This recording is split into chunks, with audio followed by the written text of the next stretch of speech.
நண்பர்கள் அனைவருக்கும் வணக்கம். நம்ம சேனலில் Nifty, bank Nifty, fin Nifty, mid cap போன்றவைகளுக்கான சப்போர்ட் அண்ட் ரெசிஸ்டன்ஸும் இன்ட்ராடேல மார்க்கெட் எப்படிலாம் ட்ரேட் ஆகிறதுக்கான வாய்ப்புகள் இருக்குது அப்படிங்கிறதையும் நம்ம வீடியோவை பதிவிட்டுக்கிட்டு இருக்கோம். நம்ம இப்போ என்ன பார்க்க போகிறோம்னா வீக்லி அனாலிசிங்கில் மார்க்கெட் எப்படி இருக்கும். சென்ற வாரம் நம்ம என்ன தகவல் சொல்லியிருந்தோம், இந்த வாரம் மார்க்கெட் எப்படி ட்ரேட் ஆனிச்சு, வர இருக்கிற வாரங்கள் மார்க்கெட் எப்படி ட்ரேட் ஆகிறதுக்கான வாய்ப்புகள் இருக்குது அப்படிங்கிறதெல்லாம் வீக்லி அனாலிசிங்கில் Nifty, bank Nifty, Sensex, mid cap எல்லாத்தையுமே பார்த்து தெரிஞ்சுக்கலாம். இப்போது நம்ம லாஸ்ட் வீக் நம்ம என்ன சொல்லியிருந்தோம் அப்படின்னா மார்க்கெட் 23,500 இந்த ரேஞ்சில் ஒரு ரிவர்சல் பேட்டர்ன் கொடுத்துருக்கு, ட்ரெண்டையும் பிரேக் அவுட் ஆகிருக்கு அப்படிங்கிறத சொல்லியிருந்தோம். ட்ரெண்டை பிரேக் அவுட் ஆகிட்டு மார்க்கெட் என்ன பண்ணியிருக்கு, இந்த இடத்துல ஒரு ரிவர்சல் தான் கொடுத்துருக்கு அப்படிங்கிறத சொல்லியிருந்தோம். ரீடெஸ்ட்டும் பண்ணியிருக்கு அப்படிங்கிற மாதிரி. ஒன்று கேண்டில் இப்படி ஃபார்ம் ஆனதுன்னா அகைன் ஒரு டபுள் பாட்டம் எடுக்க வருவாங்க.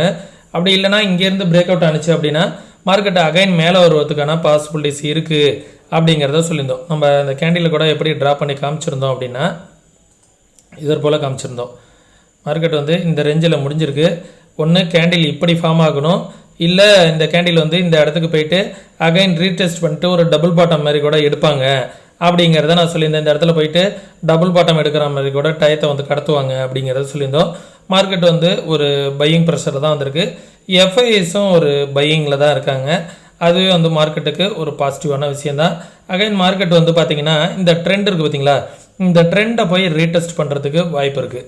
இந்த ட்ரெண்டை இந்த ட்ரெண்டு பார்த்திங்கன்னா ஓவரால் இந்த சேனல் பேட்டர்ன் இருக்குது பார்த்திங்களா, இந்த சேனல் பேட்டர்னை மோத வரும். அது 25,100 அந்த ரேஞ்சு வரைக்கும் கூட வருவதற்கான வாய்ப்புகள் இருக்குது. 25,100 அந்த ரேஞ்சில் ஒரு க்ளோஸ் ஒன்று வச்சுட்டு மார்க்கெட் ஒரு சின்ன கரெக்ஷன் வரும். எல்லாருமே 25,000 ரேஞ்சில் திருப்பி ப்ராஃபிட் புக் பண்ணுறதுக்கான வாய்ப்புகள் இருக்கும்.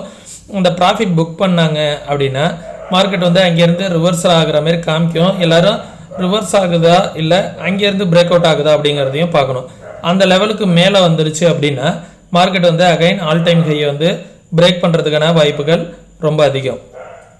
சரிங்களா? அதே நேரத்தில் மார்க்கெட் பார்த்திங்கன்னா இந்த பேட்டர்ன் ஒன்று சொல்லிட்டு இருந்தாங்களா, இந்த பேட்டர்னில் மார்க்கெட் என்ன பண்ணியிருக்காங்க, இந்த இடத்துல மார்க்கெட் ரீடெஸ்ட் இந்த ரேஞ்சில் ரீடெஸ்ட் பண்ணியிருக்கு. நம்ம எதிர்பார்த்தது 23,100, ஆனால் என்ன பண்ணியிருக்கோம்னா 100 பாயிண்ட் ப்ரீவியஸாகவே மார்க்கெட் ரீடெஸ்ட் பண்ணியிருக்கு. இதனோட ஃபிப்னாசி லெவல்ஸை நம்ம ட்ரா பண்ணி பார்க்கணும். மார்க்கெட் எந்த இடத்துல ரிவர்சல் ஆகிருக்கு அப்படிங்கிறத இந்த லோ டு ஹை மார்க் பண்ணோம். இப்போ இந்த லோ டு ஹை மார்க் பண்ணோன்னு வச்சுங்களேன், மார்க்கெட் சூப்பராக ஒரு லெவலை ரீடெஸ்ட் பண்ணியிருக்கோம். மார்க்கெட் 0.618 0.618 அப்படிங்கிற லெவலே பார்த்திங்கன்னா நம்ம சொன்ன லெவல் இந்த 23,100 ரேஞ்சு தான். ஆனால் அந்த லெவல்லையும் ரிவர்ஸ் ஆகிருக்கு. இந்த 618 அப்படிங்கிறது ஃபிப்னாசி லெவலில் மிக முக்கியமான லெவலு. ஓவரால் ட்ரெண்டை பார்க்கும் போதெல்லாம் மார்க்கெட் அந்த லெவல்ஸை பார்த்து ட்ரேட் பண்ணால் ரொம்ப நல்லாயிருக்கும். அந்த ரேஞ்சில் தான் மார்க்கெட் பவுன்ஸ் பேக் ஆகிருக்கு. ஓகே, இப்போது தற்காலிகமாக மார்க்கெட் என்ன லெவலில் இருக்குன்னு அந்த ஹையுக்கும் லோவுக்கும் நம்ம மார்க் பண்ணி பார்த்தோன்னு வச்சுங்களேன், மார்க்கெட் என்ன ஆகுது அப்படின்னா இப்போ எங்கே இருக்குது 0.5 மார்க்கெட் அந்த ரேஞ்சில் நின்றுக்கிட்டு இருக்குது. 0.5 எங்கே இருக்குன்னா 24,762 அந்த ரேஞ்சை பட்டுட்டு தான் மார்க்கெட் அன்றைக்கி ரிவர்ஸ் ஆகிருப்பாருங்களேன். இந்த 50% ரீட்ரேஸ்மெண்ட் ஃபிப்னாசி லெவல் இந்த ரேஞ்சில் தான் மார்க்கெட் இப்போ நிற்கிது. 24,762 இந்த ரேஞ்சு தான் ஒரு ரிவர்சல் கொடுத்துருக்கு. ஒன்ஸ் இந்த லெவலில் மார்க்கெட் பிரேக் அவுட் ஆகுது அப்படின்னா ஃபிப்னாசி லெவல் 0.618 25,116 வரைக்கும் மார்க்கெட் அகைன் மேலே வருவதற்கான வாய்ப்புகள் இருக்குது. அதுதான் பார்த்திங்கன்னா மார்க்கெட்டுக்கு இமிடியேட் ரெசிஸ்டன்ஸ். இமிடியேட் ரெசிஸ்டன்ஸ் ப்ரீவியஸாக ஸ்விங்கை வச்சுக்கலாம். 24,858 அப்படிங்கிற லெவல் ஒரு ரெசிஸ்டன்ஸாக வச்சுக்கலாம். அதற்கு மேலே போணுச்சுன்னா 25,121 அப்படிங்கிற அந்த லெவலை ஃபிப்னாசி லெவலை வச்சுக்கலாம். அதற்கும் மேலே வருது அப்படிங்கிற பட்சத்தில் 25,600 வரைக்கும் போகும். அதற்கும் மேலே வருது அப்படின்னா நெக்ஸ்ட் லெவலில் அடுத்தடுத்த லெவல் ஆல் டைம் ஹை தான் அதுக்கு மேலே லெவல்ஸாக இருக்கும். All time high 24,264. மார்க்கெட் இப்போதைக்கு பார்த்திங்கன்னா இமிடியேட் ரெசிஸ்டன்ஸ் 25,121 அப்படிங்கிற ஃபிப்னாசி லெவலை மார்க்கெட் பிரேக் அவுட் பண்ணணும். இந்த லெவலை பிரேக் அவுட் பண்ணி மேலே போனால் மட்டும்தான் ஃபர்தராக மார்க்கெட் அப் ட்ரெண்டுக்கான சான்சஸ் வரும். இந்த ட்ரெண்டையும் பிரேக் பண்ணும், 618 அந்த லெவலில் தான் இருக்கும்.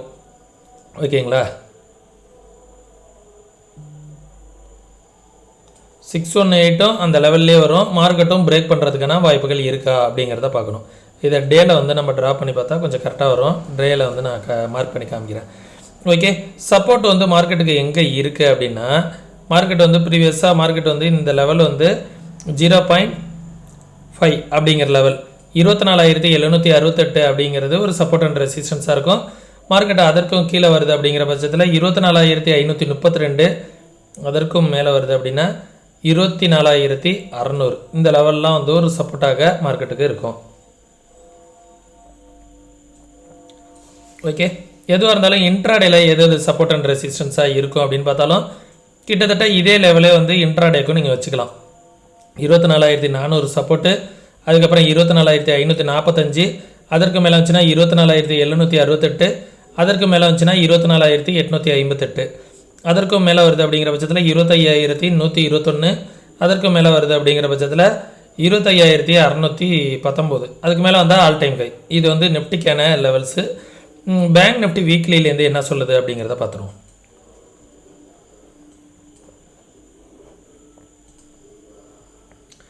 நிஃப்டியில் ஒரு இன்ட்ராடேயில் ஒரு 1 ஹவர்லாம் வந்து நம்ம லாஸ்ட் வீக் வந்து பார்த்திங்கன்னா ஒரு ஹெட் அண்ட் ஷோல்டர் பேட்டர்ன் ஒன்று போட்டு காமிச்சோம். நான் இந்த ஃபிட்னஸ் லெவலில் டெலிட் பண்ணிக்கிறேன். நிறைய லெவல்ஸ் பார்த்தா உங்களுக்கு கொஞ்சம் கன்ஃபியூஷனாக இருக்கும். நிஃப்டி வந்து ஒரு ஹெட் அண்ட் ஷோல்டர் பேட்டர்ன் போல் இருக்குது அப்படிங்கிறத சொல்லியிருந்தோம். இந்த இடத்துலேருந்து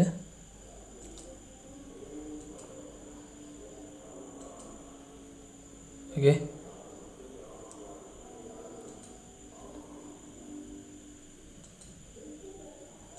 ஓகே, இது லெஃப்ட் சைட் சொல்கிற, இது ரைட் சைட் சொல்கிற ஹெட்டு, சரிங்களா?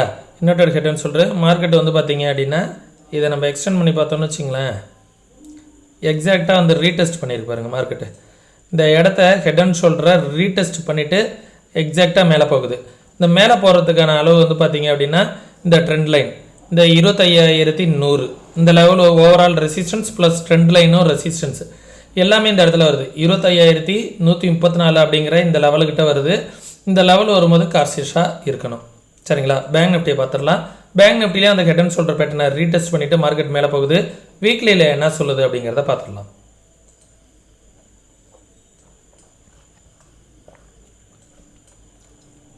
இந்த ஹெட் அண்ட் ஷோல்டர் பேட்டர்னு 1 ஹவரில் நல்லாவே ஒர்க் அவுட் ஆகுது. பேங்க் நிஃப்டி அகைன் ஒரு புல்லிஷ்க்கு மாறி இருக்கு. பேங்க் நிஃப்டி இனிமேல் வந்து பார்த்தீங்கன்னா 54,400 அப்படிங்கிற லெவல் தான் இமிடியேட் ரெசிஸ்டன்ஸு. ஓகே, அந்த லெவல் தான் இனிமேல் ரெசிஸ்டன்ஸு. ஃபஸ்ட்டு ரெசிஸ்டன்ஸ் வந்து ஃப்ரைடே வந்த ஹை, தென் அதற்கும் மேலே வருது அப்படிங்கிற பட்சத்தில் ஆல் டைம் ஹை 54,430 அப்படிங்கிற ஆல் டைம் ஹை தான் ரெசிஸ்டன்ஸு.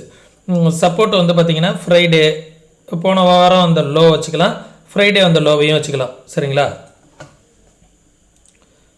இதற்கான லெவல்ஸையும் பார்த்துருவோம். 1 ஹவரில் வச்சு இன்ட்ராடேக்கான சப்போர்ட்டையும் சேர்த்து அதே நேரத்தில் அந்த ஃபிப்னாசி லெவலும் எப்படி வருது அப்படிங்கிறதையும் பார்த்துருவோம்.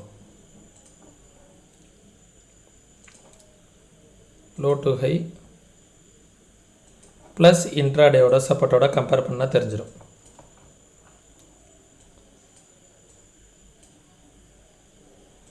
சப்போர்ட் வந்து இந்த லெவல் வந்து ஒரு சப்போர்ட் 52,680 அப்படிங்கிற லெவலும் இந்த ஸ்விங்கும் அந்த இடத்துல தான் கனெக்ட் ஆகுது, அது ஒரு சப்போர்ட்டு. செகண்ட் சப்போர்ட் வந்து இந்த லெவலில் வச்சுக்கலாம் 52,126. அதற்கு கீழே வந்துச்சுன்னா இந்த ட்ரெண்ட் லைன் ப்ளஸ் வந்து பார்த்தீங்கன்னா இந்த லைன், இது வந்து தேர்ட் சப்போர்ட் 51,726 அப்படிங்கிறது பேங்க் நிஃப்டிக்கு ஒரு நல்ல சப்போர்ட்டாக இருக்கும். பேங்க் நிஃப்டி எல்லாமே இன்னும் கொஞ்சம் மேலே வருவதற்கான வாய்ப்புகள் தான் இருக்குது. தென் ஃபின் நிஃப்டியை பார்த்துடலாம். ஃபின் நிஃப்டியில் இந்த சேனல் பேட்டர்னில் உள்ளார வந்திருக்கு. இந்த சேனல் பேட்டர்னில் டபுள் பட்டமாக எடுத்துக்கிட்டாலும் டபுள் பட்டமாக இருக்குது, ஹெட் அண்ட் ஷோல்டர் பேட்டர்னை வச்சாலும் ரெண்டுவே ஃபார்ம் ஆகிருக்கு. இமிடியேட் ரெசிஸ்டன்ஸ் வந்து ஃப்ரைடே வந்த ஹை வந்து இமிடியேட் ரெசிஸ்டன்ஸ். ஓகே, 24,874 மார்க்கெட் அதற்கும் மேலே வருது அப்படிங்கிற பட்சத்தில் 25,000 அப்படிங்கிற லெவல் வந்து ஓவரால் ஒரு ரெசிஸ்டன்ஸாக இருக்கும். 25,000 அப்படிங்கிறது ஒரு ரவுண்டு ஃபிகரை, அதுவும் ஒரு ரெசிஸ்டன்ஸாக இருக்கும். அதற்கும் மேலே வந்துச்சுன்னா 25,200 அப்படிங்கிற லெவல் ரெசிஸ்டன்ஸு. சப்போர்ட் வந்து இந்த லெவலை வந்து நான் இமிடியேட் சப்போர்ட்டாக வச்சுக்கிறேன். இந்த இடம் வந்து ஒரு ரீடெஸ்ட்டாகவும் இருக்கும், பிரேக் அவுட்டாகவும் இருக்கும். 24,559 இந்த ரேஞ்ச் வந்து ஒரு இமிடியேட் சப்போர்ட்டு. மார்க்கெட் அதற்கும் மேலே வந்துச்சு அப்படின்னா இந்த consolidation zone break out level 24,363. Then இந்த லெவலில் மார்க்கெட் வந்து கீழே வருது அப்படின்னா இந்த கேப் ஃபில்லிங் வந்து வருவதற்கான வாய்ப்புகள் இருக்கும். இமிடியேட்டாக அந்த சேனல்லையும் மார்க்கெட் வந்து சப்போர்ட் எடுப்பதற்கான வாய்ப்புகள் இருக்கும். ஃபின்எஃப்டியை பொறுத்த வரைக்கும் ஃபின்எஃப்டியுமே வந்து எது வரைக்கும் வரதுக்கான பாசிபிலிட்டிஸ் இருக்குன்னா 25,200 to 300 வரைக்கும் வருவதற்கான வாய்ப்புகள் இருக்குது. ஏன்னா பேங்கிங்க்கு வந்து ஒரு பாசிட்டிவ் நியூஸஸ் லாஸ்ட்டாக ஆர்பிஐ கவர்னர் வந்து ஆர்பிஐ மீட்டிங் நடந்துச்சு, அது ஃப்ரைடே வந்து ரிலீஸ் பண்ணியிருக்காங்க. அதில் வந்திருக்க நியூஸஸ் எல்லாமே வந்து பார்த்திங்கன்னா பேங்கிங்க்கு ஒரு பாசிட்டிவான நியூஸஸ் வந்திருக்கு. அது எல்லாமே மார்க்கெட்டை வந்து மேலே பேங்க் நிஃப்டி ஃபின்எஃப்டி எல்லாம் மேலே தூக்கிட்டு வரதுக்கான பாசிபிலிட்டிஸ் இருக்கும். அடுத்து மிட் கேப்பை பார்த்துடலாம். மிட் கேப் வந்து கண்டினியூவாக வந்து என்ன பண்ணியிருக்கு, 1 ஹவரில் ஏறிக்கிட்டே இருக்குது. ரீடெஸ்ட்டே வரல, கரெக்ஷனும் வரல. மிட் கேப் வந்து இந்த ட்ரெண்டை எப்போ பிரேக் அவுட் ஆகுதோ அப்போ நல்லா ஒரு ஃபால் வரும். அந்த ஃபால் வந்து பார்த்திங்கன்னா ஒரு கரெக்ஷன் ஃபால் தான். ஏன்னா நிஃப்டி பேங்க் நிஃப்டி ஃபின்னிஃப்டி எல்லாமே ஒரு கரெக்ஷன் வந்துட்டு மேலே போகுது. ஆனால் மிட் கேப்பை பொறுத்த வரைக்கும் கரெக்ஷனே வராமல் என்ன பண்ணிகிட்டு இருக்குது, மேலே போயிட்டே இருக்குது. ஃபால் ஆனிச்சு அப்படின்னா நல்லாவே ஒரு ஃபால் வந்து ஒரு 200-300 புள்ளிகள் ஃபால் வரும். சரிங்களா? 12,937 அப்படிங்கிறது ஒரு சப்போர்ட்டு. ஒன்ஸ் அந்த லெவலுக்கு கீழே வந்துச்சுன்னா 12,725 அப்படிங்கிற லெவலில் ஒரு சப்போர்ட்டு. அதற்கு கீழே வந்துச்சுன்னா 12,527 அப்படிங்கிறது ஒரு சப்போர்ட்டு. அதற்கு கீழே வந்துச்சுன்னா 12,327 அப்படிங்கிறது ஒரு சப்போர்ட்டு. ஓகே, ரெசிஸ்டன்ஸ் வந்து பார்த்தீங்க அப்படின்னா இந்த ஃப்ரைடே வந்த ஹை, ஓகே, இது வந்து ஒரு ரெசிஸ்டன்ஸ் 13,000 அப்படிங்கிற லெவல் வந்து ஒரு ரெசிஸ்டன்ஸ். அதற்கு மேலே வந்துச்சு அப்படின்னா 13,128 அப்படிங்கிற லெவல் வந்து ஒரு ரெசிஸ்டன்ஸாக இருக்கும். இது வந்து மிட் கேப்கான லெவல்ஸு. தென் சென்செக்ஸ்க்கான லெவல்ஸ் வந்து பார்த்துடலாம். சென்செக்ஸ் வந்து நல்லாவே மேலே வந்துக்கிட்டு இருக்கு. இந்த 80,000ங்கிற ஒரு ரொம்ப குருசியலான ஜோனை வந்து பிரேக் அவுட் ஆகிருக்கு. 80,566 அப்படிங்கிற லெவலில் வந்து ஸ்ட்ராங் பிரேக் அவுட் ஆகிருக்கு. ஒன்ஸ் அந்த லெவலில் மார்க்கெட்டு அகைன் மேலே பிரேக் அவுட் ஆகிட்டு அடுத்த லெவலையும் பிரேக் அவுட் ஆகிருக்கு. 81,500 பிரேக் அவுட் ஆகிருக்கு. இந்த லெவல் வந்து இமிடியட் ரெசிஸ்டன்ஸ் நம்ம வந்து ஃப்ரைடே சொல்லியிருந்தோம். எக்ஸாக்டாக 82,271 எப்படி பிரேக் அவுட் ஆகி இந்த லெவலில் ரெசிஸ்டன்ஸ் எடுத்துகிட்டு கீழே வந்துருக்கு பாருங்கள். 82,300 அப்படிங்கிற லெவல் தான் இமிடியட் ரெசிஸ்டன்ஸ். அதற்கும் மேலே வருது அப்படிங்கிற பட்சத்தில் 83,362 அப்படிங்கிற லெவல் வந்து ஒரு ரெசிஸ்டன்ஸாக இருக்கும். ஒன்ஸ் அந்த லெவலுக்கும் மேலே வருது அப்படிங்கிற பட்சத்தில் எது ரெசிஸ்டன்ஸ்னால் இந்த கேப் ஃபில்லிங் வந்து ஒரு ரெசிஸ்டன்ஸாக இருக்கும். 84,116 அப்படிங்கிற லெவல் 83,362 பிரேக் அவுட் ஆகிடுச்சு அப்படின்னா அடுத்து 84,166 அப்படிங்கிற லெவல் வந்து ஒரு ரெசிஸ்டன்ஸாக இருக்கும். ஒன்ஸ் அந்த லெவலுக்கும் மேலே வந்துச்சு அப்படின்னா ஒரு ட்ரெண்டு கிடைக்கும். அது வந்து 86,000 வரைக்கும் வருவதற்கான பாசிபிலிட்டிஸ் இருக்குது அப்படிங்கிறத சென்செக்ஸில் வந்து காமிக்குது. சரிங்களா? அடுத்த ஒரு 3 நாட்டில் வந்து மார்க்கெட்டில் எந்தவித எக்ஸ்பீரியன்ஸ் கிடையாது. பார்க்கலாம் மார்க்கெட்டோட ட்ரெண்ட் வந்து எப்படி கண்டினியூ ஆகுது அப்படிங்கிறதையும், குளோபல் மார்க்கெட்டோட ட்ரெண்டுக்கு ஏற்ற மாதிரியும் மார்க்கெட் வந்து கண்டினியூஷன் வந்து பார்த்திங்க அப்படின்னா பையிங்கில் தான் இருக்குது. சரிங்களா? இப்போதைக்கு ட்ரெண்ட் வந்து பையிங்கில் தான் இருக்குது. நீங்களும் இதே போல் மார்க்கெட்டை ப்ராப்பராக அனலைஸ் பண்ணணும், ஓனாக ட்ரேட் பண்ணணும், யாரோட உதவி இல்லாமல் மார்க்கெட்டை ப்ராப்பராக அனலைஸ் பண்ணணும் அப்படின்னு நினச்சிங்கன்னா கற்றுக்கிட்டு ட்ரேட் பண்ணுங்கள். கற்றுக்கணுன்னு விருப்பம் இருக்கக்கூடிய நண்பர்கள் வாட்ஸ்அப்க்கான லிங்க் வந்து டிஸ்கிரிப்ஷனில் கொடுத்துருக்கேன், டெக்ஸ்ட் பண்ணுங்கள். கற்றுக்கிட்டு கிளாஸஸ்க்கான அவைலபிலிட்டிஸ் இருக்குது, டெக்ஸ்ட் பண்ணி கேட்டு தெரிஞ்சுக்கிட்டு கற்றுக்கோங்க. கற்றுக்கிட்டு அதுக்கப்புறம் ட்ரேட் பண்ணுங்கள். நம்ம சேனலுக்கு நீங்கள் ஏதாவது சப்போர்ட் பண்ணணும் அப்படின்னு நினச்சிங்கன்னா ஃப்ரீ டிமெண்ட் அக்கௌண்ட் ஓப்பன் பண்ணுறதுக்கான லிங்க் வந்து டிஸ்கிரிப்ஷனில் கொடுத்துருக்கேன். முற்றிலும் ஃப்ரீ தான். தமிழ் கஸ்டமர் கேர் சப்போர்ட் இருக்குது. நம்ம ரெஃபரல் கீழே அக்கௌண்ட் ஓப்பன் பண்ணால் உங்களுக்கு என்ன பெனிஃபிட்னா 2 விதமான ஸ்ட்ராட்டஜிஸ், இன்ட்ராடே ஸ்ட்ராட்டஜிஸ் வந்து அதை நீங்கள் ஃப்ரீயாக அக்சஸ் பண்ணிக்க முடியும். அதே நேரத்தில் நம்ம சேனலுக்கு நீங்கள் சப்போர்ட் பண்ண மாரி இருக்கும். தமிழ் கஸ்டமர் கேர் சப்போர்ட்லாம் இருக்குது. டிமெண்ட் அக்கௌண்ட் ஓப்பன் பண்ணுறதுக்கான ஃப்ரீ டிமெண்ட் அக்கௌண்ட் ஓப்பன் பண்ணுறதுக்கான லிங்க் வந்து வீடியோட டிஸ்கிரிப்ஷனில் கொடுத்துருக்கேன். நீங்கள் அக்கௌண்ட் ஓப்பன் பண்ணிவிட்டு உங்களோட கிளைண்ட் ஐடியை வந்து எனக்கு வாட்ஸ்அப்பில் அனுப்பி விட்டிங்கன்னா உங்களுக்கான கிளாஸஸ்க்கான அக்சஸ் வந்து உங்களுக்கு கிடச்சிரும். சரிங்களா? நம்ம சொல்லக்கூடிய தகவல்கள் அனைத்தும் அப்படியே நடக்கணுங்கிற அவசியம் கிடையாது. நடக்காமல் போகிறதுக்கான வாய்ப்புகளும் நிறைய இருக்குது. ஏன்னா மார்க்கெட்டில் வந்து எதுவுமே நடக்காமல் போகிறதுக்கும் நிறைய வாய்ப்புகள் இருக்குது. ஏன்னா நம்மளோட வியூவுக்கும் அப்பாற்பட்டு நிறைய விஷயங்கள் நடக்கும். ஒரு சில பேர் சொன்னாங்க, நீங்கள் மார்க்கெட் வந்து கீழே போகும்னு சொல்லியிருந்தீங்களே சார், மார்க்கெட் வந்து இப்போ மேலே போகுதுன்னு. நம்ம கீழே போகும்னு சொல்லலை, இந்த இடத்துலேருந்து பிரேக் அவுட் ஆணிச்சு ஒரு மேஜரான ட்ரெண்டை பிரேக் அவுட் ஆனிச்சுன்னா தான் பெரிய ஃபால் வரும் அப்படிங்கிறத சொன்னோம். 0.618 அப்படிங்கிற ரேஞ்சில் எக்ஸாக்டாக மார்க்கெட் சப்போர்ட்டு எடுத்துட்டு மேலே வந்திருக்கு. சரிங்களா? மார்க்கெட்டோட போக்கிலேயே தான் மார்க்கெட்டை ட்ரேட் பண்ணோம். ட்ராப் நடக்கும், ஒரு வீக்கு ட்ராப் நடக்கும், 2 வீக்கு ட்ராப் நடக்கும். எல்லாரையும் பையிங்லேருந்து செல்லிங்னு மாற்றி மைண்டை மாற்றுவாங்க. அதுக்கப்புறம் பையிங் போகும்.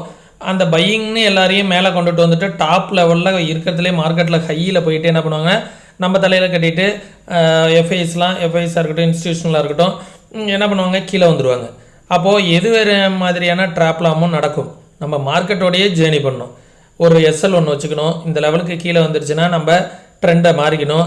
அதேமாரி மேலே அப் ட்ரெண்டில் போயிட்டு இருந்தோம் அப்படின்னா மேலேருந்து கீழே ஒரு எஸ்எல் வச்சுக்கணும். அந்த லெவலை பிரேக் பண்ணால் டவுன் ட்ரெண்டுக்கு மாறிக்கணும். இந்தமாரி மார்க்கெட்டோடையே சேர்ந்து ஜேர்னி பண்ணால் மட்டும்தான் நம்மளால் ஜெயிக்க முடியும். சரிங்களா? அதனால் அதை பார்த்துக்கோங்க. ஓவரால் ட்ரெண்டு இப்போதைக்கு தற்காலிகமாக அப் ட்ரெண்டில் இருக்குது. அது எது வரைக்கும் கண்டினியூ ஆகுது அப்படிங்கிறத பார்க்கணும். டவுன் ட்ரெண்டுக்கான சான்சஸ் இப்போ கிடையாது. மார்க்கெட் எவ்வளோ கீழே டிக்ளைன் கீழே வருது அப்படிங்கிற பட்சத்தில் பையிங் ஆப்பர்ச்சுனிட்டியாக தான் அதை பார்க்கணும். சரிங்களா? இன்வெஸ்ட்மெண்ட் பண்ணுறதுக்கு முன்னாடி உங்களோட ஃபினான்ஷியல் அட்வைசர்கிட்ட கன்சல்ட் பண்ணிக்கோங்க. நம்ம வீடியோ வந்து ஒரு எஜுகேஷனல் பர்பஸாக நினச்சிக்கிங்க. உங்களோட வியூவோட ஒத்து போகுதான்னு பாருங்கள். ஒத்து போகுதான்னு பார்த்துட்டு ஆப்ஷன்லாம் ட்ரேட் பண்ணுற மாதிரி இருந்தீங்க அப்படின்னா பேப்பர் ட்ரேட் பண்ணுங்கள். கன்சிஸ்டண்ட்டாக ஒரு 2 to 3 மந்த் ப்ராஃபிட் வந்தால் மட்டும் அதை ரியல் ட்ரேடுக்கு கொண்டு வர முயற்சி பண்ணுங்கள். அதுவும் உங்களோட ஃபினான்ஷியல் அட்வைசர்கிட்ட கன்சல்ட் பண்ணிக்கிட்டு. ஓகே, மீண்டும் இன்னொரு இது பண்ணுற பயனுள்ள வீடியோவில் சந்திக்கும் வரை தொடர்ந்து இணைந்திருங்கள். நன்றி, வணக்கம்.